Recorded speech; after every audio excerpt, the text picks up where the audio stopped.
We all know to be careful about who comes near our children. Our teachers, counselors, even priests are under close scrutiny from a public who is ever vigilant for child sexual predators.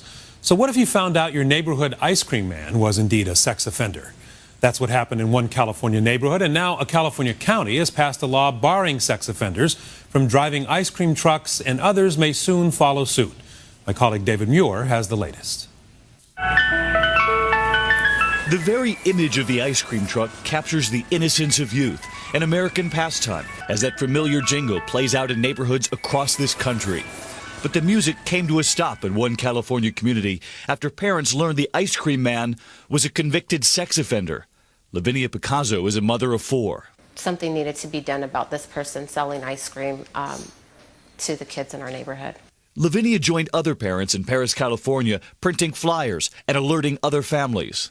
We went out to every single door in our community, and every single person in our community got this flyer. All of this after a mother discovered the driver, Anthony Tolles, was listed on a website, a sex offender registry. It's frightening because, you know, you think you're safe in your own neighborhood, and you're not. After 2 months of mounting pressure from Lavinia and the other parents, the ice cream truck driver left town. And just this week, San Bernardino County passed a law barring sex offenders from driving the trucks. I believe parents have enough to worry about concerning the safety of their children without wondering if the person driving the neighborhood ice cream truck is a sex offender. There are only a handful of counties across this country that have passed similar laws, and New York State has the only statewide law specifically barring sex offenders from driving the trucks after a driver in Troy, New York was arrested for molesting a 9-year-old girl. Massachusetts is now considering a bill that would bar sex offenders from operating ice cream trucks. And in Rapid City, South Dakota, they're reviewing an ordinance requiring criminal background checks for ice cream vendors. Child advocates say it is sad, but it makes absolute sense. Few things capture a child's eye quite like an ice cream truck, and predators know that. We have a right to know if a registered sex offender is in our community. I think it's an issue of safeguarding children. That should be our primary goal and objective, is to make sure our kids are safe. And our thanks to David Muir. Joining us now is Brad Mitzelfelt. Brad is a San Bernardino County supervisor. Thank you for joining us, Mr. Mitzelfelt. And we know that your county is very close to where this happened, and now you are, in fact, considering it yourself, banning sex offenders from driving these trucks. Why is it necessary? Well, we actually, as a board, passed an ordinance this week that would ban sex offenders from operating or being employed by an ice cream truck in the county. Interestingly, when we heard about the situation in Riverside County, I looked into it and found out that my county wasn't requiring peddlers licenses for ice cream trucks, but it was requiring public health licenses for sanitary purposes. I just thought that this was an occupation with such access to children that it should definitely require background checks and a prohibition against sex offenders.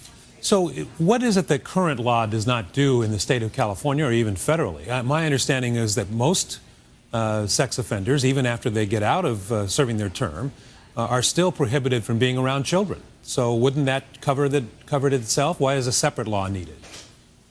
Well, you'd be assuming that they would be complying with their conditions of their parole, or that they are still under conditions of parole.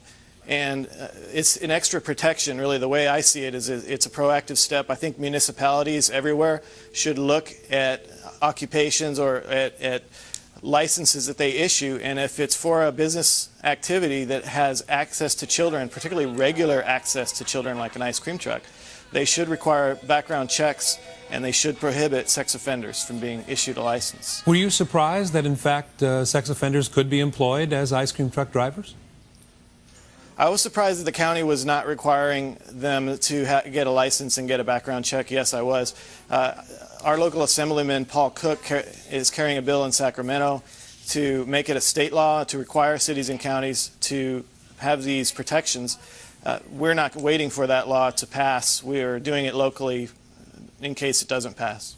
What about the argument from those who are sex offenders and those who are legal advocates for them, that they have served their term, that they have paid their price to society, and they should not be further penalized? Well, I'm of the belief that many sex offenders have a mental disorder, and they are very often not rehabilitatable. And I believe that a lot of sex offenders are a threat to children for their entire lives, and some of them will admit that. I just think that we should err on the side of caution in dealing with giving people licenses to have access to children. And any occupation, like teachers, for instance, who have regular access to children, they have to get background checks. This is just extending it to activities like selling ice cream, where they have just as much access, but we found out that there really wasn't a protection in place. And in fact, this is a case where citizens really came together and pushed the county, at least in Riverside next to you, where there was really a citizen movement where they felt that there was a need for this law. Yes, Riverside and San Bernardino County are very large urban counties. They're also rural to some extent. And because we're large, we have actually more than our share of sex offenders. So both of our counties are very proactive about adopting local ordinances to, for instance, prohibit sex offenders from going within 300 feet of a school or a park when children are present.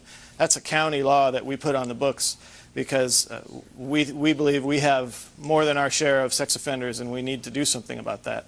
All right. Supervisor Brad Mitzelfelt, thank you very much for joining us today. And that is it for this week's Law and Justice webcast. I'm Jim Avila. Thank you for joining us. You can see more on these and other stories on the Law page on abcnews.com. And if you have stories you think we should know about, just send us a note on the contact page, abcnews.com/thelaw. And we'll see you next time.